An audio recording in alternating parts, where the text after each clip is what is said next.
My name is Caroline Hayes, and I'm 31 years old. The evening of March 15th began like any other family gathering, my mother's voice laced with contempt as she assigned me my role for the night. What my family didn't know was that this would be the last time they would ever have the chance to treat me like I was nothing. Because I wasn't nothing. I was the owner of the $2.4 million estate they were currently celebrating in, and in exactly 10 minutes, they were about to find out. But before I tell you how their $180,000 engagement party came crashing down around them, I need to explain how we got here. This wasn't just about one dinner. It was about 31 years of being treated like the family mistake, the disappointment, the one who never quite measured up to my perfect sister, Victoria. Growing up, our family operated on a simple principle: Victoria was the golden child, and I was expected to orbit gratefully in her shadow. She was 2 years younger than me, but you'd never know it from the way my parents treated her as if she had invented success itself. When Victoria got into college, my parents threw a party for 200 people at the country club. They bought her a brand new BMW as a congratulations gift and paid her entire tuition, $124,000 for 4 years at a private university. When I got into college on a full academic scholarship, my father said, "Well, at least you won't cost us anything." There was no party. No car. My mother even told relatives that I chose a state school because I wasn't ambitious enough for anything better. The fact that I had earned a full ride meant nothing to them. When Victoria landed her first job as a marketing coordinator making $45,000 a year, my parents acted as if she'd been appointed CEO of a Fortune 500 company.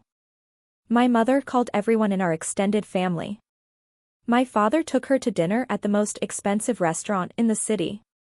When I got my first job as a financial analyst making $68,000, my mother said, "That's nice, dear," and immediately changed the subject to talk about Victoria's incredible career trajectory. The pattern repeated itself again and again. Victoria bought a condo with my parents' help. They gave her $150,000 for the down payment. I bought my first property entirely on my own at 24, and my father's only comment was, "Must be nice to have money to waste on real estate." He had no idea that the property was a small apartment building I purchased as an investment, or that I had already begun building what would become a multi-million-dollar real estate portfolio. They never asked about my life. Never asked what I did for work beyond that first job. Never asked if I was happy. If I needed anything, if I had dreams, goals, or achievements worth celebrating in their eyes, I was simply Caroline, the older sister whose purpose was to make Victoria look better by comparison. What my family didn't know, and never bothered to ask, was that I had a talent for real estate investing that bordered on instinct.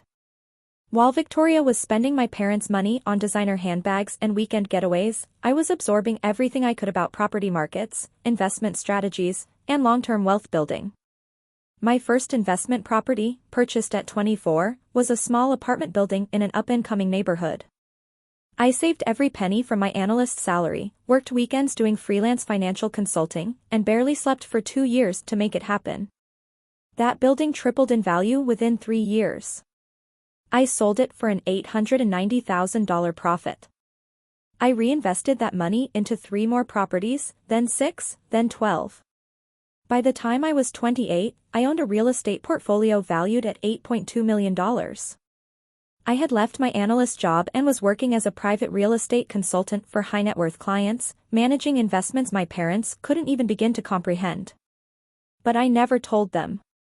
Why would I? They never asked. They never cared. And, honestly, part of me enjoyed knowing they completely underestimated me. While they pitted me for being just a financial analyst, a job I'd left 3 years earlier, I was quietly building an empire. The Rosewood Estate was my most recent acquisition. 5 months earlier, I had purchased the historic property for $2.4 million in cash. It was a breathtaking 1920s mansion with manicured gardens, a grand ballroom, and enough prestige to make it the most sought-after event venue in the city. The previous owners had operated it as a venue for years, and I kept the exceptional management team in place, including Marcus, the estate manager who had worked there for 15 years. When Victoria announced her engagement to Bradley, an investment banker whose most impressive quality was his family's money, I knew exactly what my parents would do. They would insist on throwing the most extravagant engagement party imaginable. My mother immediately began calling venues, loudly complaining at family dinners about how impossible it was to find anything suitable for someone of Victoria's caliber.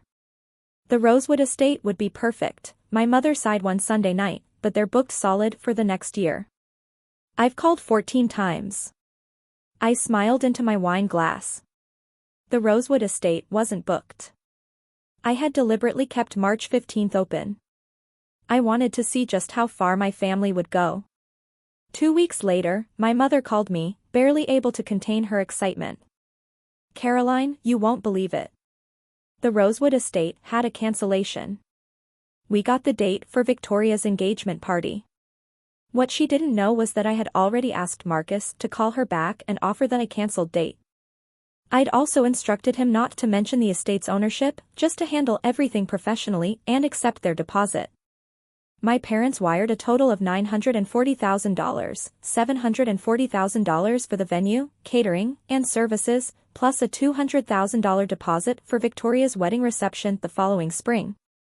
The weeks leading up to the engagement party became a master class in my family's priorities.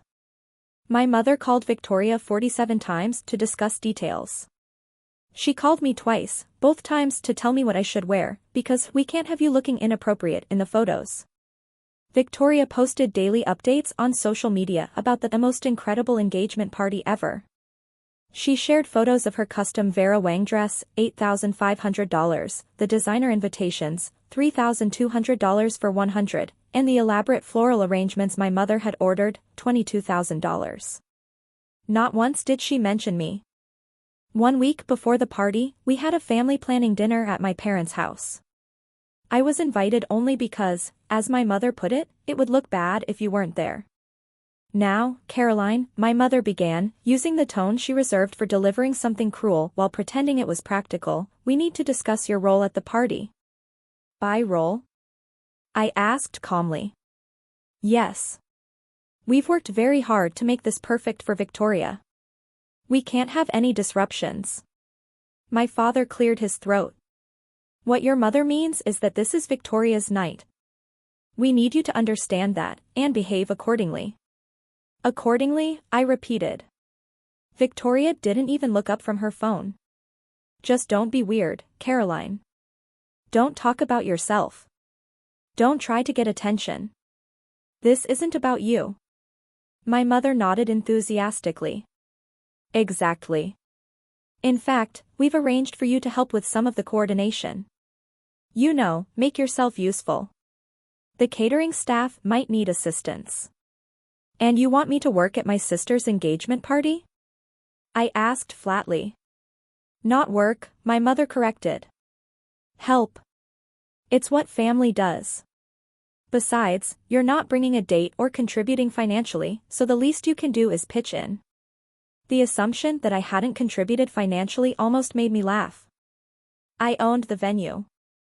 I was technically paying myself to host their party. But instead, I smiled and said, "Of course. Whatever Victoria needs." Victoria finally looked up. "Actually, I don't want her in the photos anyway. She always looks, I don't know, tired. Stressed. It ruins the aesthetic." My father nodded in agreement. "Victoria's right. Caroline, perhaps it's best if you stay behind the scenes. You understand?" I understood perfectly. I understood that in 10 days, they would regret every single word of that conversation. March 15th arrived with perfect weather, a clear spring evening that made the Rosewood estate look like something out of a fairy tale. I dressed carefully in a simple, elegant navy dress. Nothing flashy. Nothing that would draw attention. I wanted to blend in right up until the moment I didn't. I arrived at 6 p.m., an hour before the guests were scheduled to arrive. My mother was already there, directing the staff like a general commanding troops. When she saw me, she immediately frowned. "Caroline, you're early." "I wanted to see if you needed any help," I said pleasantly. "How thoughtful," she replied, in a tone that made it clear she thought anything but. "Actually, yes. The catering manager mentioned they're short-staffed." Perhaps you could assist in the kitchen. In the kitchen, I repeated. Just at the beginning. Once things get started, you can, well, we'll see. She waved her hand dismissively and walked away, already pulling out her phone to photograph the elaborate setup. I went to the kitchen, where the catering staff was busy preparing for 72 guests. The head chef, Maria, whom I'd worked with on 3 previous events at the estate, saw me and immediately looked confused. Miss Hayes, is everything all right? Do you need something changed? Everything's perfect, Maria, I said quietly. I'm just going to observe for a bit. My family doesn't know I own the estate yet. Understanding crossed her face, followed by something like anticipation. I see. Should I treat you like any other guest? For now, I said. Guests began arriving at 7 p.m.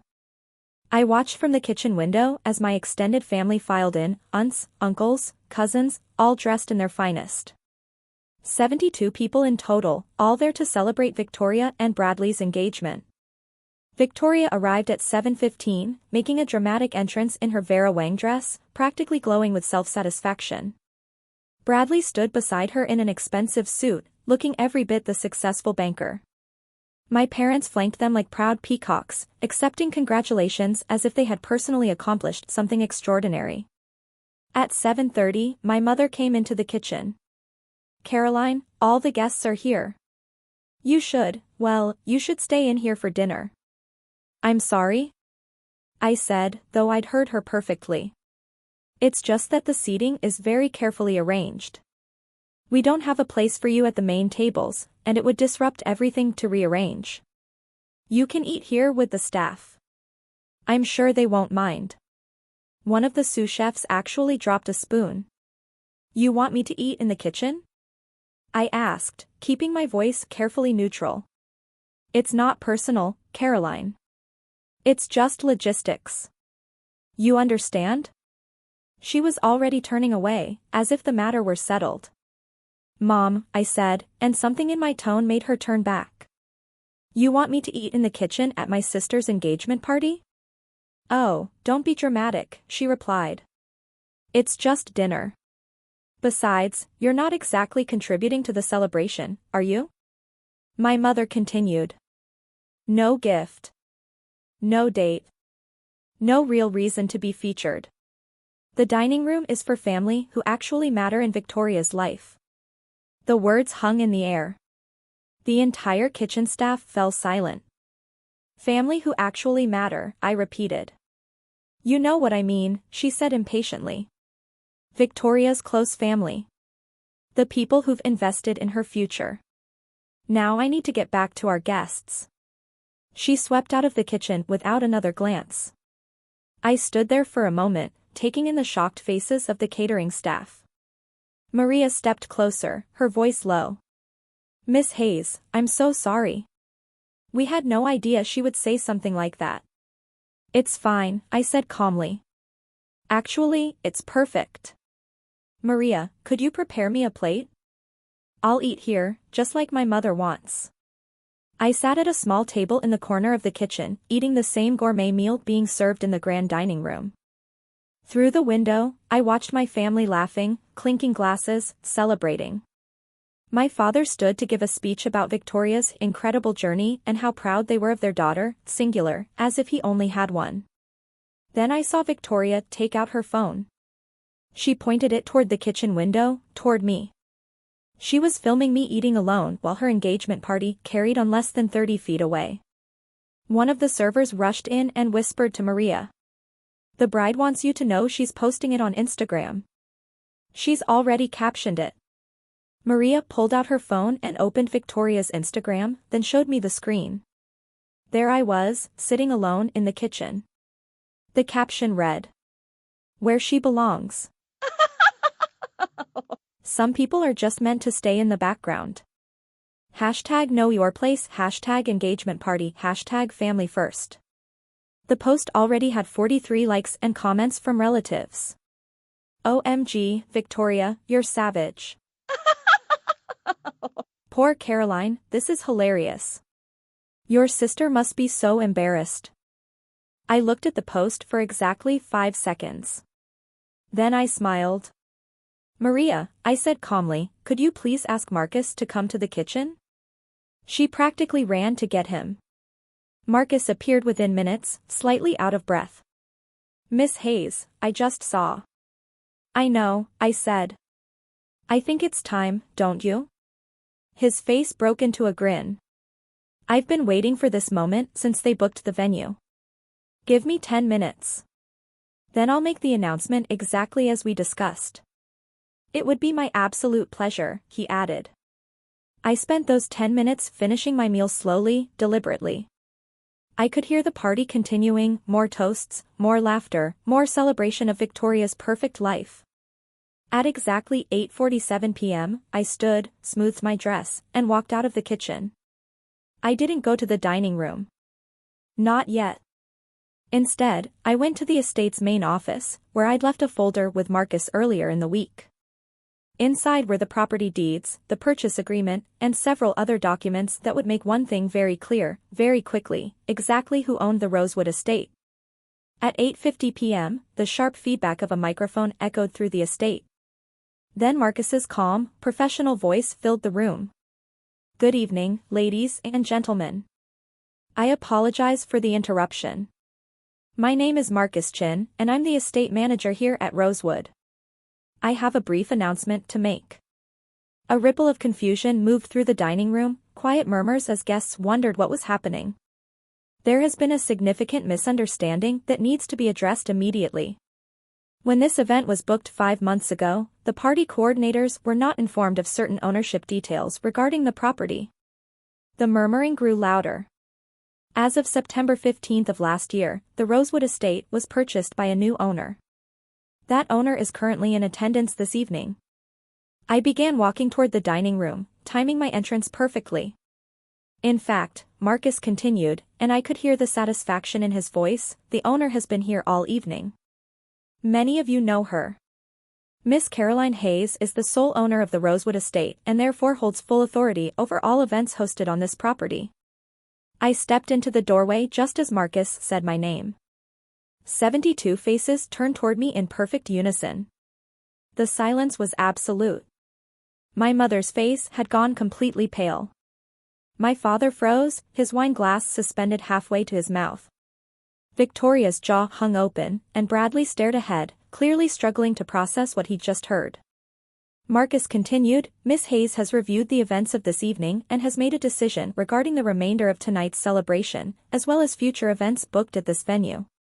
I will now turn things over to her." He handed me the microphone as I walked to the front of the room. Every step felt like a victory. "Good evening, everyone," I said, my voice calm and steady. "I apologize for interrupting such a lovely celebration. As Marcus just explained, I am the owner of this estate. I purchased it 5 months ago for $2.4 million in cash." Some guests shifted uncomfortably. Others leaned forward, listening intently. Some of you may be wondering why I never mentioned this before. I turned and looked directly at my mother. I wasn't asked. My father finally set down his wine glass. His hand was shaking. "In the 5 months since I purchased this property, not a single person in my immediate family has asked me what I do for a living, how I'm doing financially, or anything about my life, beyond whether I would be bringing a date to tonight's event." My mother's lips parted, but no words came out.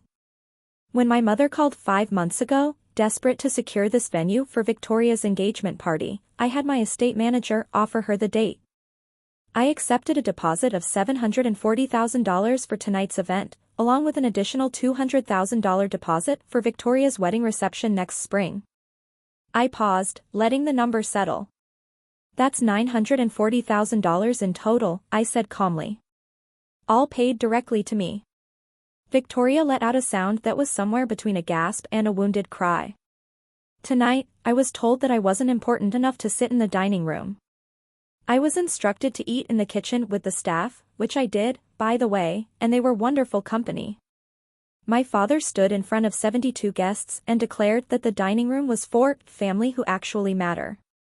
And my sister filmed me eating alone and posted it on Instagram with the caption, "Where she belongs." I pulled out my phone and held it up as the image appeared on the screen behind me, projected through the estate's presentation system. This is what my sister posted 23 minutes ago. 43 people thought it was hilarious to watch me be humiliated on my own property. The room was so silent you could hear people breathing. So I've made a decision. Effective immediately, this engagement party is over. You have 30 minutes to gather your belongings and leave the property. Catering is cancelled. The bar is closed. The evening is concluded. My mother finally found her voice. You can't, Caroline. You can't be serious. I'm completely serious. Marcus, please begin the shutdown process. Wait. Victoria jumped to her feet, her face blotchy with rage and panic. This is my engagement party. You can't just end it. I can, actually, I replied calmly. It's my property. And more importantly, Victoria, I'm also canceling your wedding reception scheduled for next spring. What? Her voice cracked. Your $200,000 deposit is forfeited under the cancellation clause you signed. You'll receive nothing back. The contract clearly states that abusive behavior towards staff or property ownership results in immediate cancellation and forfeiture of all deposits. My father stood, his face flushing red. This is insane. We're your family. No, I said quietly. Family doesn't send someone to eat in the kitchen. Family doesn't film their humiliation for social media.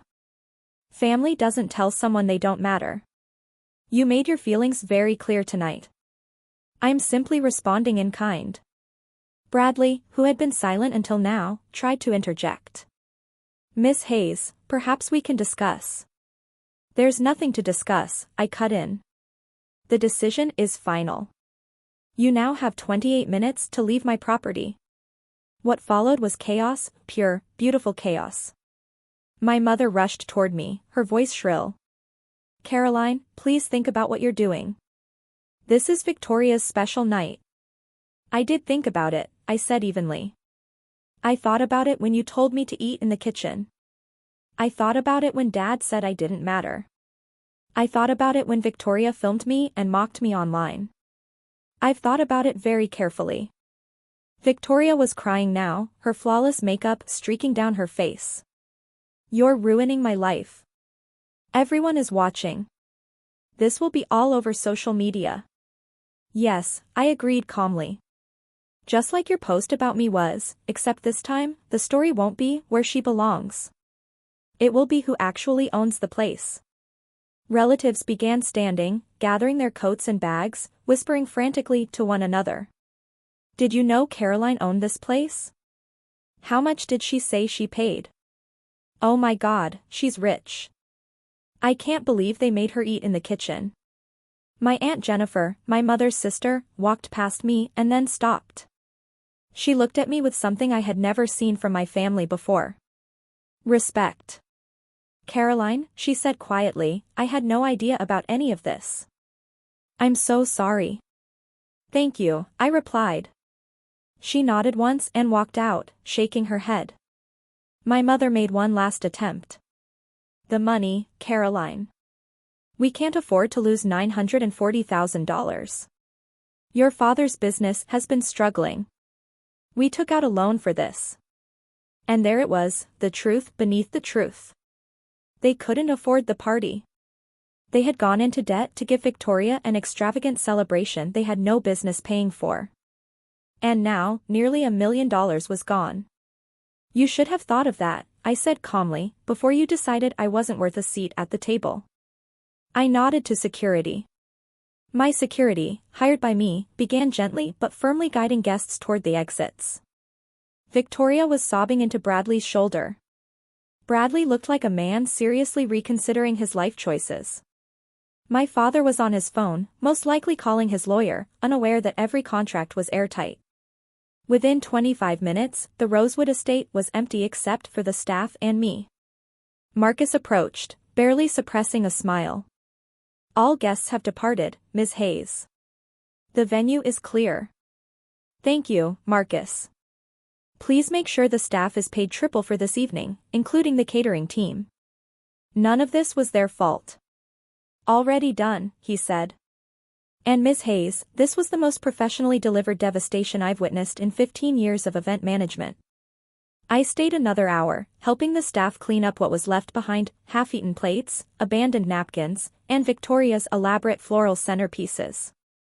Every detail was a reminder of a celebration that ended in spectacular failure. At 9:47 p.m., my phone began to ring. My mother.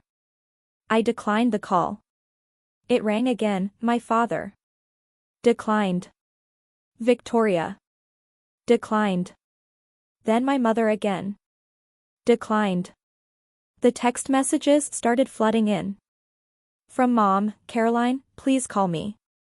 We need to talk about this. You're being irrational. From Dad, this is unacceptable behavior. Call me immediately. From Victoria, I hate you. You ruined my life. Everyone saw. Bradley's parents are furious. I blocked all 3 numbers. Then the extended family began calling, cousins, aunts, uncles, people who had watched me eat in the kitchen and said nothing. I sent one group message. Tonight's events speak for themselves. I will not be discussing this further. Please respect my privacy. Then I turned off my phone. What I didn't know until the next morning was that the story had exploded online. Victoria's original Instagram post, the one mocking me in the kitchen, had been screenshot and shared thousands of times. But now it had context. Guests from the party had posted their own accounts. I just witnessed the most insane revenge at an engagement party. The poor sister eating in the kitchen owned the $2.4 million venue and kicked everyone out. Iconic. My cousin's engagement party was cancelled because they humiliated the bride's sister, who turned out to be the property owner. I can't even process this.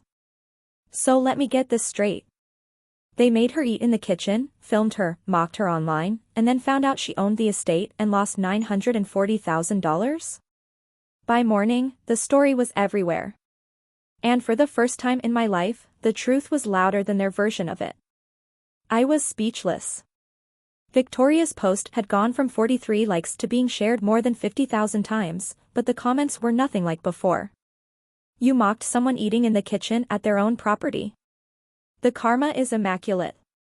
Imagine losing almost $1 million because you couldn't be decent to your sister. Where she belongs aged like milk in the sun. Someone had even created a side-by-side comparison, Victoria's original mocking post on the left, and a photo someone had taken of me speaking into the microphone on the right. It had been shared 127,000 times with the caption. Find someone who looks at you the way Caroline Hayes looks at people who underestimated her. I didn't hear from my immediate family for 3 weeks. No calls. No texts. No emails. Radio silence. It was the most peaceful 3 weeks I'd had in years. Then, on April 7th, my doorbell rang at exactly 8 a.m. I opened it to find my mother standing there, looking like she had aged 10 years in 3 weeks. Caroline, we need to talk. No, we don't. Please. Just 5 minutes. I'm asking. Against my better judgment, I let her in. She sat on my couch, slowly looking around my penthouse apartment as if seeing it for the first time, which, in fact, she was. I'd owned it for 3 years, and she had never visited. This is very nice, she said weakly. Thank you for letting me come. I'm here to apologize. Okay. And to ask if there's any way we can get the deposit back. Your father's business is in serious trouble. We're going to lose the house. We've already canceled Victoria's wedding because we can't afford it. Stop. She stopped. You came here to apologize, but really you came to ask for money. Just like always. The only difference is that this time, you have to acknowledge that I actually have money to ask for. That's not, yes, we need help. But I am sorry. We were wrong. What exactly were you wrong about? I asked. She blinked. What? Tell me specifically what you did wrong. Not we. You. She struggled, visibly. I shouldn't have made you eat in the kitchen. And I shouldn't have said those things about family who matter. And You spent 31 years treating me like I was worthless, I said calmly. You paid for Victoria's entire life while telling me I wasn't worth investing in. You never asked about my career, my life, or my achievements. You never once considered that I might be successful. And when you had the chance to treat me with basic human dignity, you chose to humiliate me instead. Tears streamed down her face. I know. I know all of that now. I'm so sorry. Truly. Are you sorry for what you did? I asked quietly, or are you sorry you lost $940,000? She didn't answer. She didn't have to. We both knew. You need to leave, I said. Caroline, please. You need to leave my home. Now. She left in tears. I closed the door and felt nothing, no satisfaction, no anger. Just a deep, unmistakable sense of finality. It has been 6 months since Victoria's engagement party ended in spectacular fashion. I haven't spoken to my parents or to Victoria since my mother's visit. They've tried calling from different numbers, sending letters, even showing up at my office once. I didn't respond. And for the first time in my life, I didn't feel guilty about that at all. Security escorted them out. According to my Aunt Jennifer, the only family member I've stayed in contact with, my parents did, in fact, lose their house. They're now living in a small apartment, both working jobs they hate to pay down the debt they accumulated trying to impress others through Victoria's life events. Victoria and Bradley have postponed their wedding indefinitely.